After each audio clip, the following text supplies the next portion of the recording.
हरिः ओम् श्री गुरुभ्यो नमः हरिः ओम् ॐ पार्थाय प्रतिबोधितां भगवता नारायणेन स्वयं व्यासेन ग्रथितां पुराणमुनिना मध्ये महाभारतम् अद्वैतामृतवर्षिणीं भगवतीम् अष्टादशाध्यायिनीम् अम्ब त्वामनुसन्दधामि भगवद्गीते भवद्वेषिणीम् नमोऽस्तु ते व्यासविशालबुद्धे पुल्लारविन्दायतपत्रनेत्र येन त्वया भारततैलपूर्णः प्रज्वालितो ज्ञानमय प्रदीपः प्रपन्नपारिजाताय स्तोत्रवेत्रैकपाणये ज्ञानमुद्राय कृष्णाय गीतामृतदुहे नमः। सर्वोपनिषदो गावः दुग्धा गोपालनन्दनः पार्थो वत्स सुधीर्भोक्ता दुग्धं गीतामृतं महत् वसुदेवसुतं देवं कंसचाणूरमर्दनं देवकी परमानन्दं कृष्णं वन्दे जगद्गुरुं भीष्मद्रोणतथा जयद्रथजला गान्धारनीलोत्पला शल्यग्राहवती कृपेण वहनी कर्णेन वेलाकुला अश्वत्थामविकर्णघोरमकरा दुर्योधनावर्तिनी सोत्तीर्णा खलु पाण्डवैरणनदी कैवर्तकः केशवः पाराशर्यवचः सरोजममलं गीतार्थगन्धोत्कटम् नानाख्यानककेसरं हरिकथा सम्बोधना बोधितम् लोके सज्जन षट्पदैरहरः पेपीयमानं मुदा भूयात् भारत पंकजं कलिमल प्रध्वंसिन श्रेयसे मूकं करोति वाचालं पङ्गुं लङ्घयते गिरिं यत्कृपातमहं वन्दे परमानन्दमाधवं यं ब्रह्मा वरुणेन्द्ररुद्रमरुतः स्तुन्वन्ति दिव्यैस्तवैः वेदैः साङ्गपदक्रमोपनिषदैः गायन्ति यं सामगाः ध्यानावस्थिततद्गतेन मनसा पश्यन्ति यं योगिनः यस्यान्तन्न विदुःसुरासुरगणाः देवाय तस्मै नमः। ॐ सहना भवतु सहनौ भुनक्तु सह वीर्यं करवावहै तेजस्विनावधीतमस्तु मा विद्विषावहै। ॐ शान्ति शान्ति शान्तिः। 8मो अध्याय श्लोक 14। अनन्यचेतः सततम् अनन्यचेतः सततम् यो मां स्मरति नित्यशः तस्याहं सुलभः पार्थ नित्ययुक्तस्य योगिनः मामुपेत्य पुनर्जन्म दुःखालयमशाश्वतम् नाप्नुवन्ति महात्मानः संसिद्धिं परमां गताः.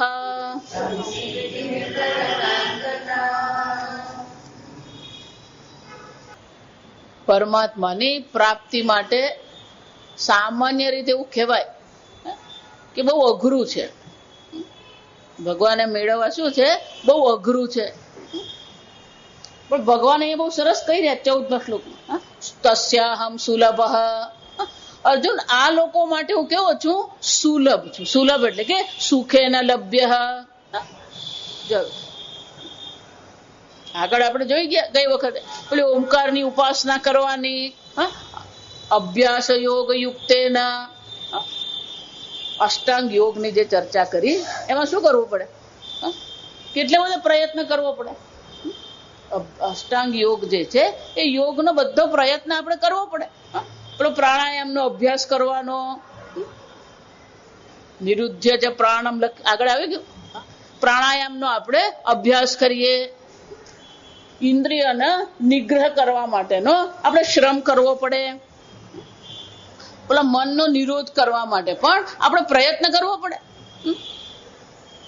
એટલું જ નહીં, આ યોગી જે છે એ યોગીની અનેક અવસ્થાઓ હોય.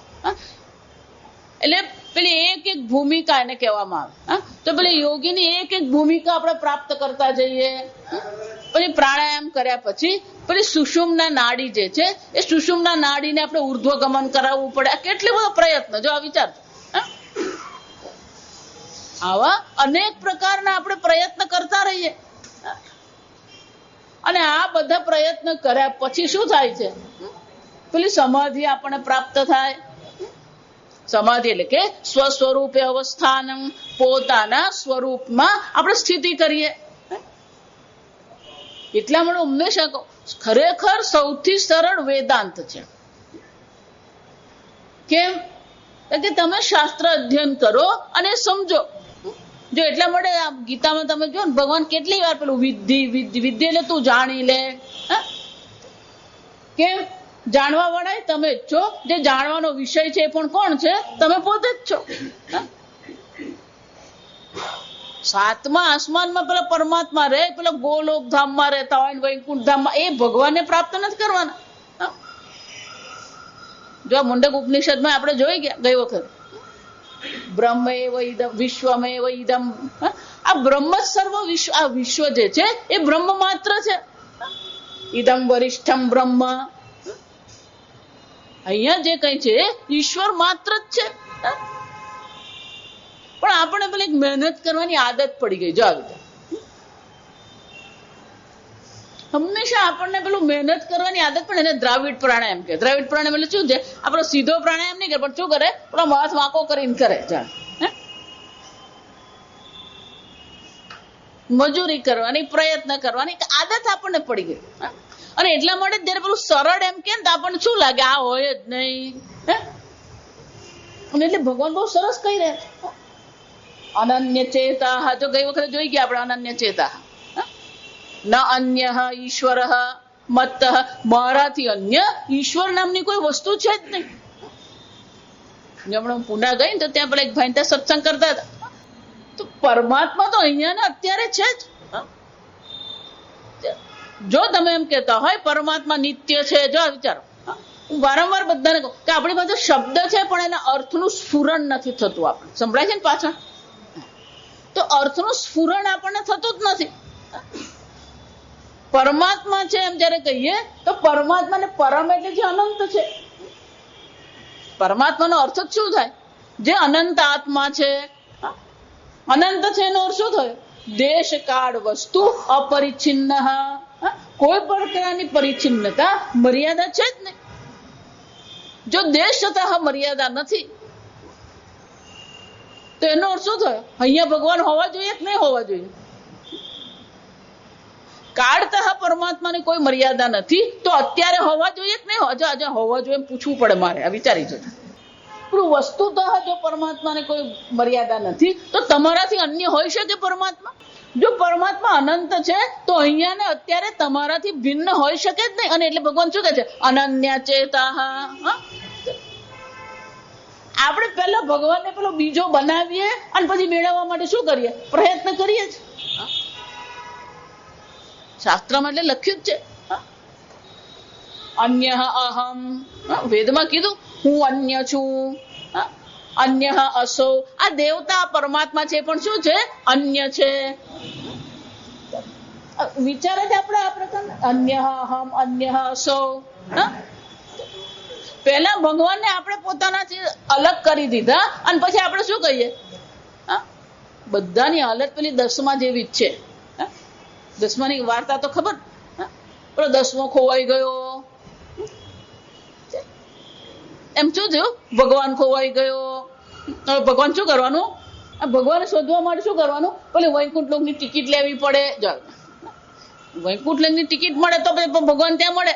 કઠોપનિષદમાં એટલે માટે બહુ સરસ કહે છે યમરાજા. અનધ્વન. અધ્વન એટલે માર્ગ. કે ભગવાનને પ્રાપ્ત કરવા માટે કોઈ માર્ગ છે? તમારાથી અન્ય હોય તો પેલો માર્ગની જરૂર પડે. અનન્ય ચેતાઃ. ભગવાન અન્ય છે જ ને. જો સમજો આપણે જ ભગવાનને અન્ય કરીએ છીએ પણ દુઃખી થઈએ છીએ. ભગવાનને અન્ય માનવું એ જ દુઃખ છે. આ સમજો. ભગવાનને બીજા લોકમાં મૂકી દીધા એટલે હંમેશા કોણ? આજકાલના બધા બાળકો તમે જુઓ ને, જેવા સ્વતંત્ર થઈ જાય, પોતાની રીતે ખાઈ લેતા હોય, પોતાની રીતે નાહી ધોઈ લેતા, 10-15 વર્ષના થાય ને બાળકો, અને એમાં 2-3 ઘરમાં જો બાળકો હોય અને ક્યાંક લગ્નમાં જવાનું એટલે તરત પેલા મમ્મી પપ્પાને શું કે? તમે જાઓ ને, અમે તો ઘરે રહીશું. એક વાર મમ્મી પપ્પા ગયા એટલે પછી આપણે શું કરવાનું? પેલું સાઉન્ડ સિસ્ટમ હોય ને, ફૂલ વોલ્યુમ પર મુકાઈ જ જાય.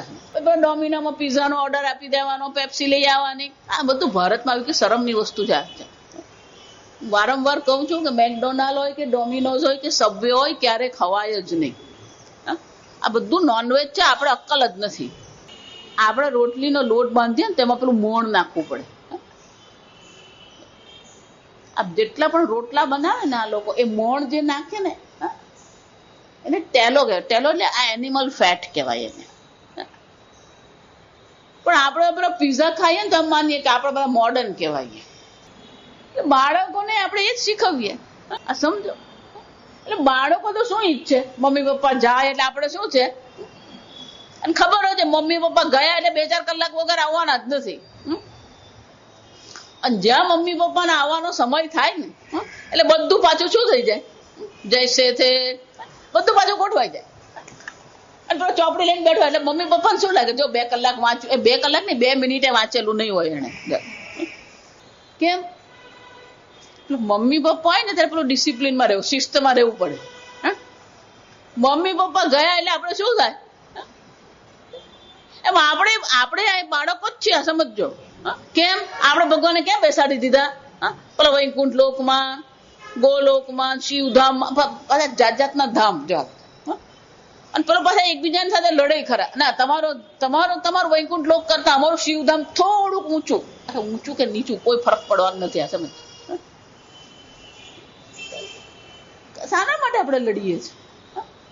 ભગવાનના ધામ માટે લડે છે કે ભગવાન માટે લડવાનું છે? આ સમજો. લોકો એટલા બધા સંપ્રદાય, અને દરેક સંપ્રદાય પોતાને એમ જ માને કે અમે શ્રેષ્ઠ. એટલે આપણે ભગવાનને ક્યાં મૂકી દેવાના? પેલો વૈકુંઠ ભગવાન કરતા બેસી રહે. કેમ? મારે જે ખાવું હોય તે ખાઉં, મારે જે બોલવું હોય બોલવું, મારે જે કરવું હોય કરું. એટલે આપણે ભગવાનને ઉપર કેમ મૂકી દીધા? અને પછી પેલું પિક્ચરમાં ગીતે આવે કે ઉપર વાલા, એટલે બધાએ નક્કી જ કરી દીધું. પેલો સચિન તેંડુલકરે પેલો સેન્ચુરી મારે એટલે પેલો બેટ ઉપર ભગવાનને ધરા. એટલે આપણે શું માની લીધું? આપણા માટે પ્રમાણ શાસ્ત્ર નહીં, આપણા માટે પ્રમાણ કોણ? પેલો તેંડુલકર. શું? ઉપર ભગવાન. ઉપર છે ભગવાન. વિચાર. પહેલા ભગવાનને એક ધામ, એક દેશ આપણે આપીએ છીએ અને પછી એને માટે લડાઈ કરીએ છીએ. આ વિચાર. 7મા અધ્યાયમાં આપણે જોઈ ગયા ભગવાને પોતાનું સ્વરૂપ પ્રગટ કરી દીધું. અહીંયા અર્જુન જે કહી છે બધું કોણ છે? હું જ છું. પંચમહાભૂત અર્જુન હું છું. બુદ્ધિ હું છું, બળ હું છું. એ ભગવાનમાં આપણને રસ નહીં પડે, એમાં બહુ મજા નહીં આવે. કેમ? ભગવાન એટલે બહુ સરસ કહી દે, અનન્ય ચેતા છે જ નહીં, અન્ય ઈશ્વર છે જ નહીં. ન અન્ય વિષય ચેત યસ્ય સહ અનન્ય ચેત, બીજો કોઈ વિષય છે જ નહીં. ન અન્ય વિષય, જો વિચાર, અન્ય વિષય જો વિચાર. સોનું એમ જયારે આપણે કહીએ, સોનીની દુકાનમાં ગયા, સોનું તમે જોઈ રહ્યા છો, બંગડી એમ કોને? તેને પેલું અન્ય છે. બંગડી અને હાર અલગ છે, હાર અને પેલી બુટ્ટી અલગ છે. પણ સોનું એમ કહીએ તો અલગ છે, એક જ. ઘાટ ઘડિયા પછી નામ રૂપ જૂજવા. નરસિંહ મહેતા શું કહી ગયા? અંતે તો હેમનું હેમ હોય. અહીંયા ને અત્યારે ઈશ્વર છે જ. ઘૂંઘટ કાપટ ખોલતો હે પિયા મિલેંગે. આ ભગવાન મળી ગયું છે.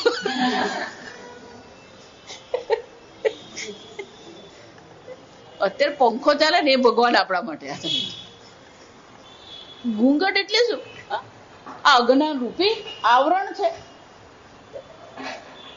આ અજ્ઞાન રૂપી આવરણ ને કારણે ભગવાન જાણે કે શું થઈ ગયો, મારાથી અલગ છે, અન્ય છે, દૂર છે. ભગવાને પ્રાપ્ત કરવું અઘરું છે. અન્ય હોય ને તો અઘરું હોય, આ સમજવાનું. અન્ય છે જ નહીં. અને એટલે ભગવાન શું કહે છે? અનન્ય ચેતા ન અન્ય વિષય. જયારે બંગડી કહીએ ત્યારે સોનું જ છે, અને હાર કહીએ ત્યારે પણ શું છે? સોનું જ છે. અમારા ગળાને આરામ મળે હવે, એટલે મારું ગળું ખુશ થઈ જાય. હાર કહો કે બંગડી કહો કે બુટ્ટી કહો, બધું શું છે? સોનું જ છે. નામ રૂપ જોજો, નામ અને રૂપ અનેક છે, પણ વસ્તુ તો શું છે? હે અંતે તો હેમનું હેમ હોય. એમ આ જગત પણ શું છે? તમે વલસાડ એમ કહો, ખરેખર ભગવાન અહીંયા એ કહી રહ્યા છે કે અનન્ય છે. એનો અર્થ તો ઈશ્વર તમારાથી અન્ય છે જ તે. તમે જ ઈશ્વર છો. હું ઈશ્વર, મારું નામ ઈશ્વર હોય. અમારા બાજુમાં ઈશ્વરભાઈ છે, ઈશ્વરભાઈ ની વાત નથી કરતા. પૂજ્ય સ્વામીજી બહુ સરસ કહેતા, you are as big as you think about your self. ત્યાં સમજો, તમે તમારા વિશે જેવું વિચારો છો ને એટલા જ તમે છો. તમે એમ વિચારો છો કે હું સ્ત્રી છું, એનો શું થઈ ગયો? તમે સ્ત્રી. તમે એમ વિચારો હું વલસાડનો છું, તો તમે વલસાડના જ છો. તમે બિલીમોરાના નથી, ગુજરાતે નથી, ભારતે નથી, એશિયા પણ નથી, પૃથ્વી પણ નથી, સૂર્યમંડળે તમે નથી. જો સમજો, તમે પોતાને કઈ રીતે ઓળખો છો? કોઈ પણ આપણને એમ પૂછે તમે કોણ છો, એટલે આપણી પાસે એટલું લાંબુ લિસ્ટ છે. હું કોણ છું ને એનું બધું લાંબુ લિસ્ટ હોય. એટલે સંબંધથી ઓળખાણ આપીએ, શરીરથી ઓળખાણ આપીએ, ભણતરથી આપણે ઓળખાણ આપીએ, ગામથી ઓળખાણ આપીએ. કેટલી ઓળખાણ આપણે આપીએ. શાસ્ત્રમાં સંસ્કૃતની ભાષામાં વિચાર કરીએ તો એને સાપેક્ષ કહેવાય. એને શું કહેવાય? રિલેટિવ છે, સાપેક્ષ છે. પણ તમે કોણ છો? આપણે આપણી જાતને જ જાણતા નથી, અને પછી આખી દુનિયામાં ચર્ચા કરતા ફરીએ છીએ. એટલે પેલો મુંડક ઉપનિષદમાં જોઈ ગયા, અવિદ્યાયામ અંતરે વર્તમાન. પેલો રે ક્યાં છે? અવિદ્યામાં બેઠો છે, અને પોતાને શું માને? બે ચાર પૂજા કરતા આવડી જાય, બે ચાર મંત્ર બોલતા આવડે એટલે પેલો શું માનવા માંડે? સ્વયં પંડિત. હું કોણ છું? હું પંડિત, ધીર વીર છું. મને પૂછ્યા વગર ઘરમાં કોઈ લગ્ન નહીં કરે. પણ તારા જ લગ્ન ના ઠેકાણા છે નહીં. જો આ સમજો, આપણે ગુજરાતીમાં બહુ સરસ કહેવત છે, જેની પાસે જે હોય ને એ જ આપણને આપે. જે સ્વયં જ પોતાને શું માની રહ્યો છે, હું વલસાડનો, પણ તું વલસાડનો એનો અર્થ શું થયો? એક દેશમાં તમે પોતાને શું કરી દીધા? મર્યાદિત કરી દીધા. હું ભારતનો, તો તમે કેવડા થયા? જેવડું ભારત, જો આ વિચારજો, આ તમે ન્યૂઝ જુઓ ને, એ ન્યૂઝમાં પછી પેલું વેધર આવે, ટેમ્પરેચર કેટલું, ઉષ્ણતામાન કેટલું છે, વરસાદ પડવાનો કે નથી પડવાનો, ગરમી પડવાની કે નથી પડવાની, બરફ પડવાનો કે નથી પડવાનો, આ બધું આપણે, અને એમાં પેલું ભારત દેશનો આપણે નકશો બતાવે. સેટેલાઇટ થી શું કરવામાં આવે, પેલું બતાવે આપણને.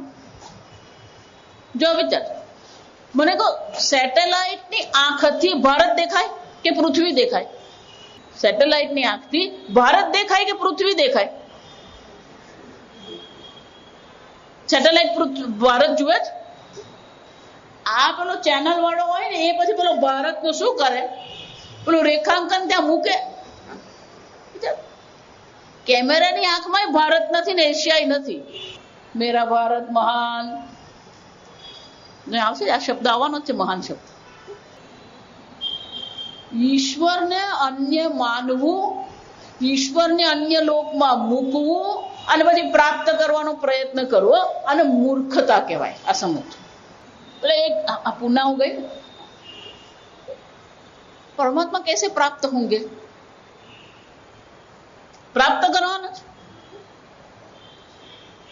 એટલે વેદાંતમાં શું કહે છે, પેલી બે પ્રકારની પ્રાપ્તિ છે. પ્રાપ્તસ્ય પ્રાપ્તિ, અપ્રાપ્તસ્ય પ્રાપ્તિ. પેલું અપ્રાપ્ત છે એટલે પ્રાપ્ત નથી, એને શું કરીએ? પ્રાપ્ત કરીએ આપણે. જે પ્રાપ્ત નથી એને આપણે પ્રાપ્ત કરવાનું હોય તો કર્મ ઉપયોગી છે આપણને. પરમાત્મા અપ્રાપ્ત છે એટલે કીધું, પેલા દસમાની હાલત આપણી બધી દસમા જેવી જ છે. દસમો કોને શોધી રહ્યો છે? પોતાને જ શોધે. લહર ઢૂંઢે લહર કો. કબીર પણ શું કહીએ, બધા એક જ કે છે. કબીર હોય કે મીરાબાઈ હોય કે નરસિંહ મહેતા હોય કે નામદેવ હોય, જ્ઞાનેશ્વર હોય, બધા એક જ ચર્ચા કરે છે. લહર ઢૂંઢે લહર કો. આ પેલું તરંગ પાણીને શોધવા નીકળ્યું. કપડા ઢૂંઢે સૂત. આ કપડું કોને શોધવા નીકળ્યું? પેલો તાંતણાને શોધવા નીકળ્યું. એ જ રીતે શું છે, જીવ ઢૂંઢે બ્રહ્મ કો. આ જીવ કોને શોધવા નીકળ્યો? પેલા બ્રહ્મને શોધવા નીકળ્યો. તીનો ઉત કે ઉત.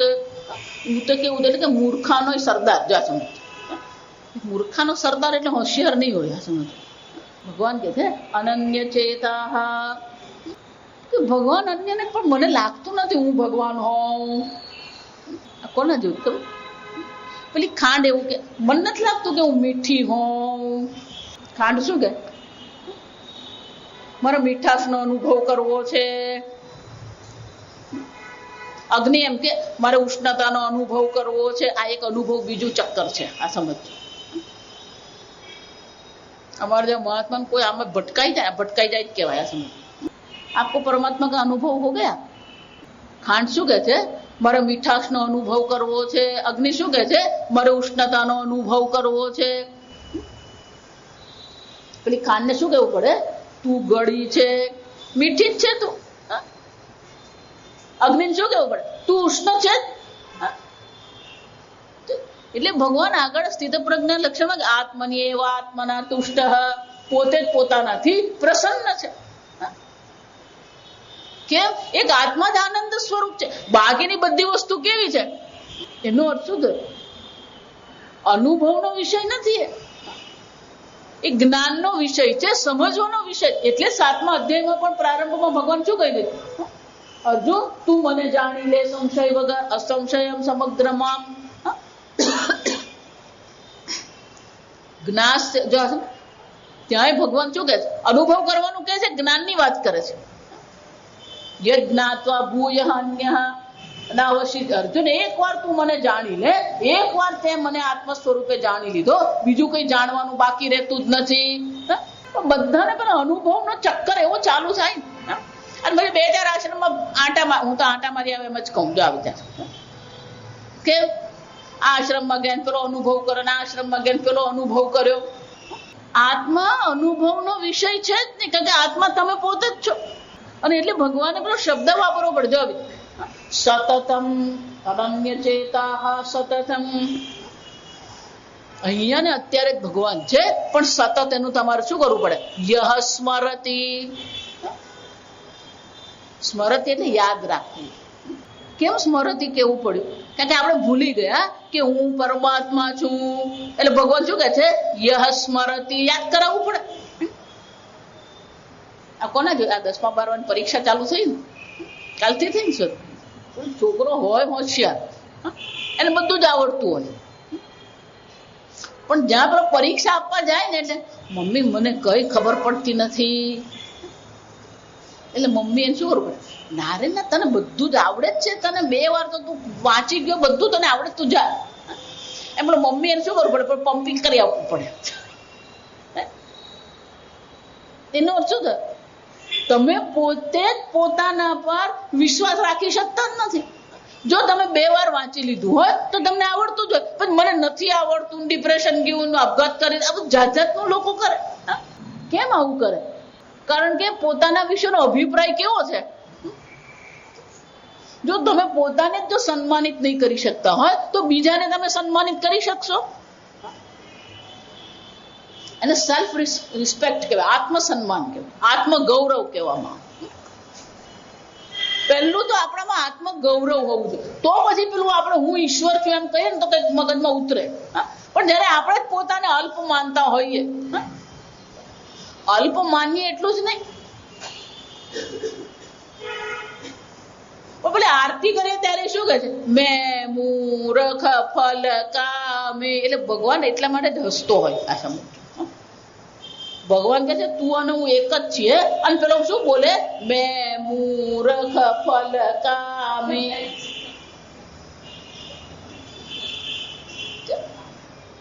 ભગવાન કે તને મનુષ્ય શરીર આપ્યું, તને બુદ્ધિ આપી, તને સરસ માતા પિતા આપ્યા, તને સંસ્કાર આપ્યા, ભારતમાં જન્મ આપ્યો, આ ભણાવ્યો ગણાવ્યો, અને તું શું બોલે છે?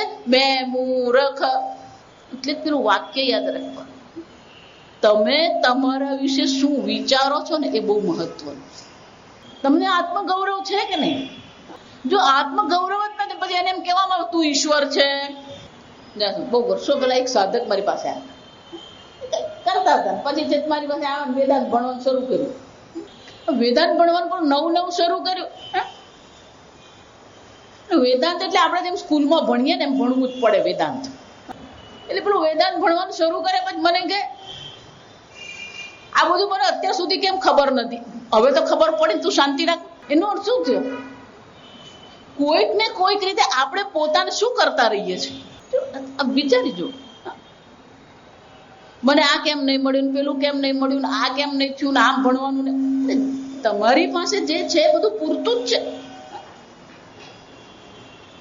જે ગમે જગત ગુરુ જગદીશ ને તે તણો ખરખરો ફોક કરો. ખરખરો કરવો એટલે કે આપણે પોતાને સન્માનિત કરી જ નથી શકતા. પણ સન્માનિત કરવું એટલે એનો અર્થ છે કે જ્યાં જાય ત્યાં હરતુરા કરે આપણને. પૂજ્ય સ્વામીજી એટલે અમને બહુ સરસ કહે, જો તમને બીજા પાસે સન્માનની અપેક્ષા છે એનો અર્થ થયો કે તમે પોતાને સન્માનિત કરતા નથી, એટલે પેલા બીજાએ તમને શું કરવું પડે? જો એટલે મેં કીધું ને, બાળક 2 વાર વાંચેલું છે છતાંય પેલી મમ્મી પપ્પા એને શું કરવું પડે? આપણે દક્ષિણ ગુજરાતમાં દેશી શબ્દ છે, આ ગામડામાં રહે ને એ લોકોને ખબર હોય. પણ આટલું બધું ભણ્યા હોય ને આટલું બધું વાંચેલું હોય ને આટલું સરસ ભણતો હોય અને છતાંય પેલો પોતાને વિશ્વાસ જ નહીં પડે. એટલે આપણે છે ને આ બહુ દેશી શબ્દ, પેલો ગોદો મારવો પડે છે.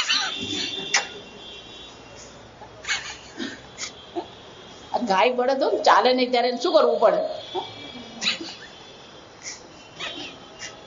પેલી લાકડી હોય ને એના પર પેલી ખીલી નાખેલી. આપણને બધાએ શું કર્યા કરવું પડે? 80 વર્ષનો થાય પછી આ જ હાલત હોય, 15 વર્ષનો ત્યારે એમ નહીં, 70 વર્ષનો થયા પછી શું કરવું પડે? પેલો ગુરુજી એની વાહવા કરવી જ પડે, એ પેલો ધક્કો મારવો જ પડે. અને એટલે ભગવાન કહે છે તું મને અન્ય વિષય તરીકે નહીં જો, અનન્ય ચેતા, તારી બુદ્ધિ કેવી છે, અન્ય સ્વરૂપે તું મને નહીં ઓળખ. સતતમ સ્મરતી, કેમ સ્મરતી કેવું પડે, પેલો ભૂલી ગયો હું ઈશ્વર છું એટલે હવે શું કરવું પડે, એને યાદ કરાવવું પડે. જો એટલે જ અર્જુન જયારે કહે છે એને સમજાઈ જાય 18મા અધ્યાયમાં, ત્યારે શું કહે છે, નષ્ટો મોહ સ્મૃતિ લબ્ધા. ભગવાન મારું મોહની નિવૃત્તિ થઈ ગઈ, મને સ્મૃતિ, મને યાદ આવી ગયું હું ઈશ્વર છું. પેલો ભૂલી ગયો. આ ભૂલી જવું ને એ પાછું બહુ મોટું છે. ગમે એટલું પેલું લિસ્ટ બનાવીને લખીને બજારમાં જાય ને, બે વસ્તુ પેલો ભૂલીને જ આવતો હોય. જાય આપણે ચાવી મૂકીએ અને પછી આપણે જ ભૂલી જ જઈએ ચાવી ક્યાં મૂકી. આપણે ખાંડમાં ડબ્બામાં ખાંડ ભરીએ પછી આપણે જ વિચારીએ કયા ડબ્બામાં મૂકેલો, એ ડબ્બો ક્યાં, પહેલા તો ડબ્બો ક્યાં મૂકેલો તે વિચારવું પડે, પછી કયા ડબ્બામાં મૂકેલું તે વિચારવું પડે.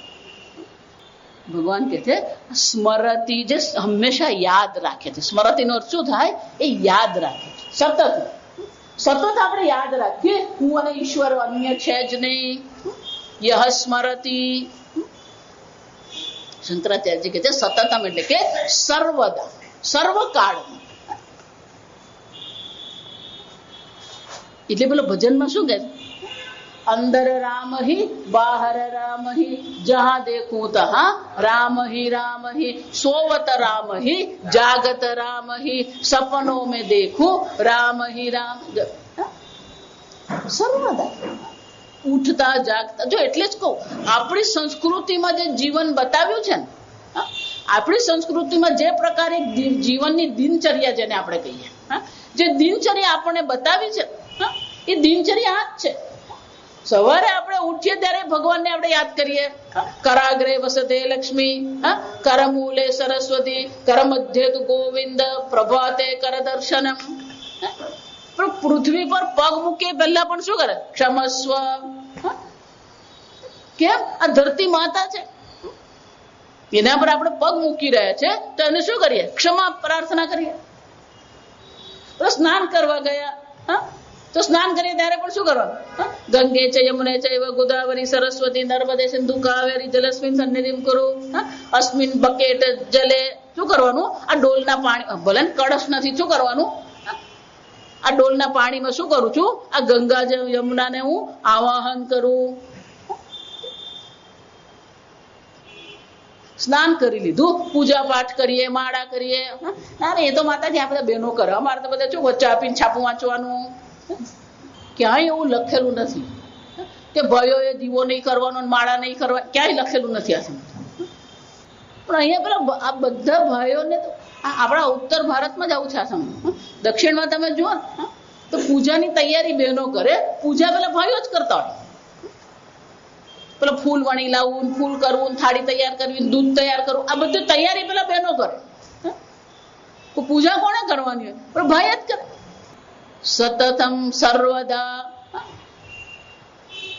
ક્યારેય નહીં ભૂલવાનું. સતત આપણે ભગવાનનું સ્મરણ કરતા રહીએ. સર્વદા યો મામ પરમેશ્વરમ સ્મરતી.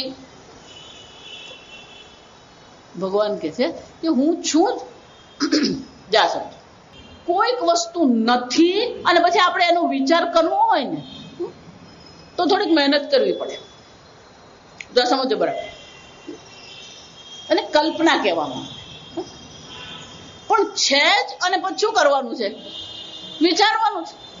અહીંયા જે કઈ છે સર્વ શું છે, ઈશ્વર માત્ર જ છે, અને તમારે ઈશ્વરનું ચિંતન કરવાનું. પણ એ જ આપણને શું લાગે, એટલે મહારાજ શ્રી અખંડાનંદજી મહારાજ વૃંદાવન અમે જતા ને તો બહુ સરસ કહેતા, જૂઠ મુઠી માન લો તુમ બ્રહ્મ હો. ખોટું ખોટું માની લો હું બ્રહ્મ છું, વિચાર કરો હું બ્રહ્મ છું. બ્રહ્મથી નીચે આવવાનું જ નહીં, જો સમજજો. હું બ્રહ્મ છું. પેલો રિલાયન્સમાં નોકરી કરતો ને, L&T માં નોકરી કરતો હોય, એટલે પોતાના વિશે શું માને, હું L&T માં નોકરી કરું છું. તમે L&T માં નોકરી કરો તો પેલો ગૌરવ અનુભવો કે નહીં, હું અતુલનો મેનેજિંગ ડાયરેક્ટર, તો એને પોતાના એમડી તરીકેનું શું હોય, એને ગૌરવ હોય કે નહીં? સ્વામીજી અમને બહુ સરસ કહેતા, બધા પ્રવાસે જઈએ ને, 4 ધામ જઈએ પછી દ્વાદશ જ્યોતિર્લિંગ ને પછી યાત્રા કરીએ, પેલી હોટલમાં રહીએ ને, તો પેલી શ્રેષ્ઠ હોટલ એને 5 સ્ટાર હોટલ કહેવાય. શ્રેષ્ઠ હોટલ કેવી કહેવાય? 5 સ્ટાર હોટલ. 5 સ્ટાર હોટલમાં તમારે ફક્ત તમારા કપડા જ લઈ જવાના, બાકીની કોઈ વસ્તુ તમારે લઈ જવી જ નહીં પડે. ટૂથપેસ્ટ પણ આપે ને, બ્રશ પણ આપે ને, સાબુ આપે, નેપકિન આપે, ટુવાલ આપે, ચાદર આપે, બધું જ તમને મળે. ખાલી તમારે પહેરવાના કપડા જ લઈ જવાના, બાકીનું બધું મળે. શું કહેવાય? 5 સ્ટાર હોટલ. અને એક વાર તમે 5 સ્ટાર હોટલમાં ત્યાં ગયા પછી ત્યાં સ્વિમિંગ પુલ પણ હોય, જીમ પણ હોય, બધું જ હોય, બધી જ સગવડ હોય. એટલે સ્વામીને અમને બહુ સરસ કહેતા કે 5 સ્ટાર હોટલમાં તો પેલો માણસ હોય ને એને આ બધી સગવડ મળે, પણ ભગવાનની આ જગત જે છે ને, ભગવાનનું કેવું છે? એ મલ્ટી સ્ટાર હોટલ. કેમ? કીડીને કણ, હાથીને મણ. કોઈ દિવસ એવું સાંભળ્યું હાથી ભૂખ મરાથી મરી ગયો? કોઈ દિવસ એવું સાંભળ્યું આ કીડી ભૂખથી મરી ગઈ? આ ભગવાન શું છે? આ મલ્ટી સ્ટાર હોટલ છે. 5 સ્ટાર હોટલમાં જાય ને પછી ત્યાં એ દુઃખી થઈને બેઠેલો નહીં હોય, હું કરું. ત્યાં શું કરવાનું? પેલું સ્વિમિંગમાં તરવા જવાનું હોય, પેલો નાસ્તો કરવા જવાનું હોય. 5 સ્ટાર હોટલમાં બીજું એ કેવું હોય કે તમે પૈસા આપો ને એટલે એમાં જમવાનું બધું આવી જ ગયું હોય. એટલે પછી જે રેસ્ટોરન્ટમાં ત્યાં બધી જાત જાતની હોય. ચા નાસ્તો કરો તો ચા નાસ્તો એ કરે, સમોસા ખાવ તો સમોસા ખાવા, બ્રેડ ખાવ તો બધું જ મળે તમને. ત્યાં ગયા 5 સ્ટાર હોટલમાં ગયા પછી પેલું દુઃખી થવાનું હોય, ત્યાં જઈને શું કરવાનું? આપણી દેશી ભાષા મોજ મજા જ કરવાની હોય. એમાં ભગવાનને મલ્ટી સ્ટાર હોટલમાં આવ્યો અને પછી શું થાય છે?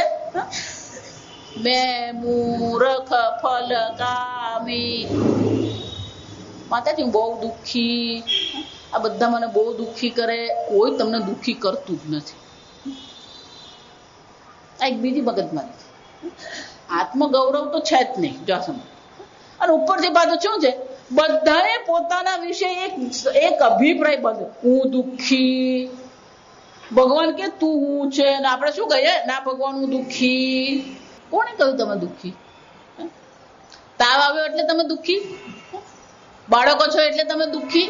બાળકો નથી એટલે તમે દુઃખી? ઘર છે એટલે દુઃખી? ઘર નથી એટલે દુઃખી? ભગવાન તમને શું નથી આપ્યું મને કહો? જેની પાસે કરોડ છે ને એ રહેવાનો તો એક જ રૂમમાં છે, અને એનો રૂમ ભલે આપણો રૂમ ભલે 15x15 કે 12x10 નો હોય, એનો રૂમ ભલે 25x25 નો હોય, પણ સુવાનો તો એક જ ખાટલા પર છે ને. એટલે શાસ્ત્રમાં બહુ સરસ કહે કે રાજાની ઊંઘ અને રંકની ઊંઘમાં શું ફરક મને કહો?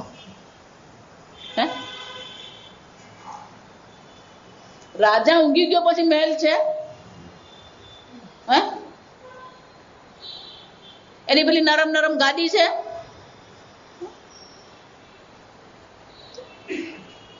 કોને આધારે તમે તમારા વિશે દુઃખી એવો અભિપ્રાય બનાવો છો?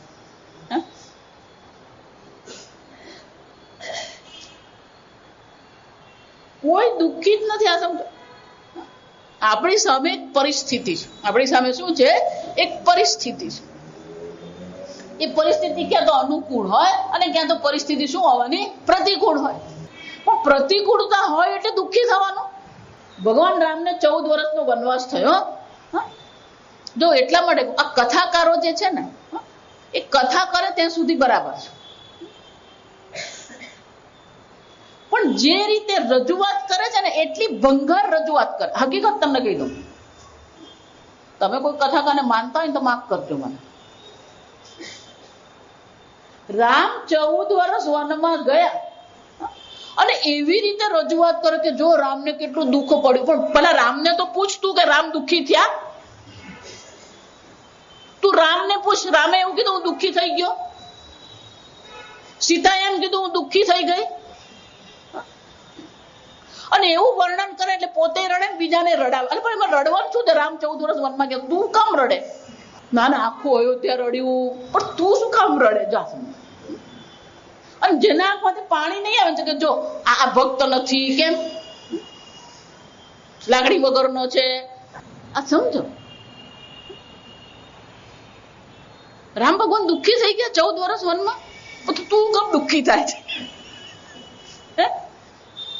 ભગવાન રામ જન્મ મહેલમાં થયો, ઉછેર જેલમાં થયો, મહેલમાં થયા, લગ્ન ભવ્ય રીતે થયા,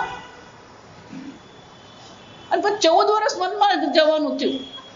આપણે 14 દાડા વનમાં જવાનું નથી, તોય દુઃખી છીએ આપણે. આ સમજો. માતાજી બધા મને બહુ હેરાન કરે. કોઈ તમને હેરાન નથી કરતું, તમે તમારી જાતને જ હેરાન કરી રહ્યા છો. એટલે ભગવાન કહી રહ્યા છે, સતતમ અનન્ય ચેતા યહ સ્મરતિ, જે આ પ્રકારથી યાદ રાખે છે કે હું ઈશ્વર છું. પણ ભગવાનને આટલાથી સંતોષ નહીં થયો. આ સમજો. એટલે ભગવાન પેલો બીજો એક શબ્દ વાપરે, નિત્યશઃ. સતતમ નિત્યશઃ. સતત ભગવાનને યાદ કરે છે. નિત્યશઃ એટલે કે રોજ નિત્ય યાદ કરે છે. તો કે અર્થ તો એક જ થયો. સતતમ એમ કહીએ કે નિત્યશઃ કહીએ, અર્થની દ્રષ્ટિએ તો શું થયું? સરખો જ છે. અર્થ બંનેનો સરખો જ છે. એટલે શંકરાચાર્યજી કહે છે ભલે અર્થ આપણે સરખા દેખાતા હોય, એટલે શંકરાચાર્યજી કહે છે સતતમ ઇતિ નૈરંતર્યમ ઉચ્યતે. આ સતતમ એનો શું થયો? નૈરંતર એટલે કે સતત એટલે કે સર્વદા. એટલા માટે શું કીધું? સર્વકાળમાં કોઈ એવી ક્ષણ ન જવી જોઈએ કે આપણે ઈશ્વરથી પોતાને અન્ય માનીએ. માતાજી તમે આવું કીધું ને કે ઉતરે નહીં મગજમાં. કેમ? માતાજી બેંકમાં કામ કરીએ ત્યારે પછી ભગવાન કેવી રીતે યાદ રાખીએ? પેલો હિસાબ લખીએ કે ભગવાનને યાદ કરીએ? માતાજી આ દાળ વઘારવાની, દાળ વઘારીએ ભગવાનને યાદ કરીએ. ભગવાનને યાદ કરવા દાળ ને વઘાર બળી જાય. 7મા અધ્યાય પછી 8મો અધ્યાય છે. 7મો અધ્યાય સમજ્યા હોય પછીનો આ 8મો અધ્યાય છે. જા સમજો બરાબર. અહીંયા જે કઈ છે એ બધું ભગવાન માત્ર છે. તો તમે દાળ વઘારો એ પણ શું છે? બેંકમાં હિસાબ લખો છો એ પણ શું છે? ભગવાન જ છે. જો સમજો. નામ રૂપ જૂજવા. જયારે બુટ્ટી એમ કહેવામાં આવે, જો વિચારી દો, તમારા મનમાં જ વિચારો. હું બુટ્ટી એમ કહું પછી સોનું એમ યાદ કરવું પડે? વીટી એમ કહું પછી મારે બોલવું પડે સોનું? બોલવું પડે નહીં. બંગડી એમ કહું એટલે ત્યાં શું થઈ ગયું? તો નામરૂપ અનેક છે, પણ નામરૂપનું જે અધિષ્ઠાન પરમાત્મા છે. તરંગ એમ કહું એટલે ત્યાં પાણી હોય જ. પાણી વગરનું તરંગ હોય? માટી વગરનો ઘડો હોય? ઘડો એમ કહું એટલે ત્યાં માટી આવી જ ગઈ. તરંગ એમ કહું એટલે પાણી હોય જ. એમ આ જગત જે છે એ વિશ્વ ભગવાન માત્ર છે. તો ગમે તે નામ રૂપ હોય પણ ભગવાન તો છે કે નથી? સર્વ નામ રૂપમાં પરમાત્મા તો છે જ. આકાશ કહીએ, વાયુ કહીએ, અગ્નિ કહીએ, પૃથ્વી કહીએ, જળ કહીએ, સર્વ ઈશ્વર માત્ર છે. અને એટલે ભગવાન શું કહે છે? નૈરંતર્યેણ. નિરંતર એ પરમાત્મા. જ્યાં સમજો, નિરંતર શબ્દ બહુ સરસ છે. અંતર એટલે ભેદ. અંતરનો અર્થ શું થાય? ભેદ. પણ નિરંતરનો અર્થ શું થાય? કોઈ અંતર છે જ નહીં. અને એમાંથી પછી ભાવવાચક શબ્દ બન્યો નૈરંતર્યેણ. કોઈ પણ અંતર વગર એ પરમાત્માનું આપણે ચિંતન કરીએ. નિત્યશઃ ઇતિ દીર્ઘકાલત્વમ ઉચ્યતે. તો કે ભગવાન નિત્યશઃ નો અર્થ શું થાય? દીર્ઘકાલત્વમ. દીર્ઘકાળ પર્યંત આપણે પરમાત્માનું ચિંતન કરીએ. આ દીર્ઘકાળ જે છે ને એ જરા અઘરું પડે આપણને. કોઈ પણ વસ્તુ હોય એનો એક સીધો નિયમ છે. હંમેશા એટલે એક જ દ્રષ્ટાંત આપો. તમે એકડો લખતા કેવી રીતે શીખ્યા? પહેલા તો પેલી પાટી હતી, પેન ને પાટી, પેલું પાટી પર આમ 4 ભાગ બનાવી દે, હા, અને પછી માસ્તર કે મમ્મી હોય શું કરે, 1 2 3 ને 4 લખીને આપણે આપી દે, ચાલ લખ. જો એને માટેનો શબ્દ છે એકડે એક, એટલે પેલા મમ્મી કે તું બોલતો જજે, એટલે પેલો લખતો જાય એમ શું કરે, એકડે એક. પેલો મમ્મી એ છે ને એક પતલો મસ્તો એકડો લખી આપેલો, પછી પેલો જયારે લખે ને પેલો એક આંગળી જેટલો પહોળો થઈ જાય એકડો. આ બધા આપણે કરી આવેલા છે, આ સમજો. એને ગુજરાતી ઘૂંટવું કહેવાય. એને શું કહેવાય? ઘૂંટવું. તો એક જ વખતમાં એકડો આવડી ગયો. જો અત્યારે આ જે કરે ને ખોટું છે. પેલા પેપરમાં પેલા 100 ખાના બનાવી દે, અને પછી છોકરાને શું કહે, એક એક એક પેલો લખાવ. પાના બગાડીને એટલે જ આ ગરમી વધી રહી છે. પાનાની જરૂર જ નહીં, આપણું પાર્ટીન પેન બરાબર જ છે. આપણે પેલા દાખલા શીખીએ પછી પણ શું કરવાનું હોય, પછી એને માટે પાછી બીજી નોટ લાવવાની. કેમ? સમજી, એને એક્સરસાઇઝ કરવાનું એટલે બીજી નોટ જોઈએ એક્સરસાઇઝ. અરે પણ તું પાર્ટીન પેન આપને કર્યા કરે એના પર માથાકૂટ. પેન કુદરતી રીતે મળે, પાટી કુદરતી રીતે જ મળે, ને પેલું પાટી બનાવે લાકડું કુદરતી મળે, કઈ માથાકૂટ જ નહીં. જો ઘૂંટવું પડે, વારંવાર આપણે કરીએ. જો એટલા માટે આ સ્કૂલમાં છોકરાઓ જયારે ભણતા હોય નાના, એ પહેલી બીજીમાં, અને પછી આપણે સગાવાલા કોઈ પણ આવે ને, એટલે પેલો ઉત્સાહમાં જ હોય. પેલો પૂછે ક્યારે હું એબીસીડી બોલું, આવડે એબીસીડી, હું બોલું એબીસીડી, જાવ ત્યાંથી. પેલો તૈયાર જ બેઠો હોય, પેલો રાત જોઈ કે ક્યારે મામા કહે ને હું બોલું એબીસીડી, જાવ. પેલો કોઠાએ આવડી ગયો હોય, 2 નો 3 નો 5 નો, એટલે પેલો બોલવા માટે રાજી જ હોય. બોલ જાય તો 5 નો, હું બોલું 5 1 5 5 2 10, પેલો આખું બોલી જાય. જાવ. કેમ? દીર્ઘકાલમ, દીર્ઘકાળ સુધી આપણે શું કરેલું, આ બધું ભણ્યા છે. એક વાર કરવાથી ન થાય, આ સમજો. એટલે શંકરાચાર્યજી કહે છે નિત્ય સહનો અર્થ શું થાય, દીર્ઘકાળ પર્યંતમ.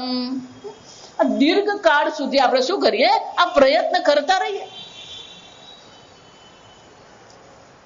અને આ પ્રકારનો પ્રયત્ન હશે તો જ ભગવાન શું કહે છે, તો હું પ્રાપ્ત થઈ શકું.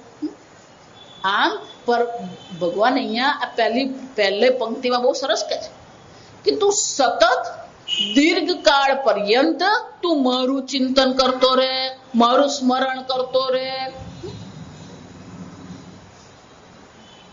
અને એવું નથી કે જેમ આપણે તરંગ એમ કહીએ એટલે પેલું પાણી ભૂલાઈ જાય, એવું છે જ ને. કોઈ પણ નામ રૂપ રૂપે હોય, પણ એ શું છે, ઈશ્વર જ છે. જો 5મા અધ્યાયમાં જોઈ ગયા, વિદ્યા વિનય સંપન્ને બ્રાહ્મણે ગવિ હસ્તિની શુની ચૈવ સ્વપાકે ચ પંડિતાઃ સમદર્શિનઃ. પેલું એકદમ અત્યંત સાત્વિક ઉપાધિ છે, વિદ્યા વિનય સંપન્ન. જેમ વિદ્યા આપણને આવે ને એમ આપણામાં શું આવવું જોઈએ. જો એટલે જ નરેન્દ્રભાઈ બહુ સરસ કહી ગયા કે વૃક્ષ પર જેમ ફળ આવે ને એમ વૃક્ષ ગમે એટલું મોટું હોય, પણ જેમ ફળ એના પર બેસે એમ વૃક્ષ શું થાય, નમે. એમ ભાજપને વિજય મળ્યો એટલે પછી શું કરવાનું છે, કોલર ઊંચો નથી કરવાનો. એમણે બહુ સરસ કીધું કે આપણને જીતાડીને આપણને સેવા કરવાની તક આપેલી છે, રાજ કરવાની તક નથી આપી. આપણે હવે વધારે પ્રમાણિકતા પૂર્વક શું કરવાનું છે, આ દેશની સેવા કરવાની છે. એમ જ્યાં વિદ્યા હોય, વિજય હોય, એની સાથે શું આવવું જોઈએ, આ નમ્રતા અને વિનય પણ આવવો જ જોઈએ. અને એટલે કે છે આ બ્રાહ્મણ છે એ કેવો છે, વિદ્યા વિનય સંપન્ન. શ્રેષ્ઠ ઉપાધિ કહેવાય. કેવી છે, સાત્વિક શ્રેષ્ઠ ઉપાધિ છે. વિદ્યા વિનય સંપન્ને બ્રાહ્મણે ગવિ, ગવિ એટલે ગાયમાં, હસ્તિની એટલે કે હાથીમાં. આ ગાય અને હાથી એટલે રાજસિક ઉપાધિ કહેવાય. શુની ચૈવ, શુની એટલે કૂતરામાં, કૂતરો એટલે તામસિક. કેમ, જે હોય ને બધું ખાતો ફરે. આપણે ઘરે આવીને ખીરે ખાઈ જાય અને પેલો રસ્તામાં મરેલો ઉંદરો ને એ ખાય. શુનિ ચૈવ સ્વપાકે ચ, અને કૂતરાનું માંસ ખાનાર ચાંડાળ. ઉપાધિમાં અનેકતા છે, પણ એ બધામાં પરમાત્મા તો કેવો છે? એક જ છે. સમદર્શન. નામરૂપ ગમે તેટલા હોય, ઉપાધિ અનેક હોય, પણ ઉપાધિનું અધિષ્ઠાન તો એ નિત્ય શુદ્ધ ચૈતન્ય પરમાત્મા માત્ર છે. પણ એને માટે આપણે અભ્યાસ કરવો પડે. અને એટલે ભગવાન કહે છે દીર્ઘકાળ પર્યંતમ, દીર્ઘકાળ આપણે અભ્યાસ કરતા રહીશું, પછી એ ધીમે રહીને આપણા માટે શું થઈ જાય? એ સહજ બની જાય. પછી એ સર્વત્ર પરમાત્માના દર્શન કરવા પડે નહીં, પણ એ દર્શન કેવા થઈ જાય? સહજ થઈ જાય. આગળ આપણે આવતીકાલે. ઓમ સ્વસ્તિ પ્રજાભ્ય પરિપાલયન્તામ ન્યાયેન માર્ગેણ મહિમ મહેશાઃ ગોબ્રાહ્મણેભ્ય શુભમસ્તુ નિત્યં લોકા સમસ્તા સુખિનો ભવન્તુ કાલે વર્ષતુ પર્જન્યઃ પૃથ્વી સસ્યશાલિની દેશોऽયં ક્ષોભરહિતઃ બ્રાહ્મણા સંતુ નિર્ભયાઃ ઓમ સર્વેષાં સ્વસ્તિર્ભવતુ સર્વેષાં શાંતિર્ભવતુ સર્વેષાં પૂર્ણં ભવતુ સર્વેષાં મંગલં ભવતુ સર્વે ભવन्तુ સુખિનઃ સર્વે સन्तુ નિરામયાઃ સર્વે ભદ્રાણિ પશ્યन्तુ મા કશ્ચિદ દુઃખભાગ ભવેत् असतो मा सद्गमय तमसो मा ज्योतिर्गमय मृत्युर्मा अमृतंगमय ओम पूर्णमदः पूर्णात् पूर्णमुदच्यते पूर्णस्य पूर्णमादाय पूर्णमेवावशिष्यते ओम शांति शांति शांति. हरि ओम श्री गुरुभ्यो नमः. हरि ओम.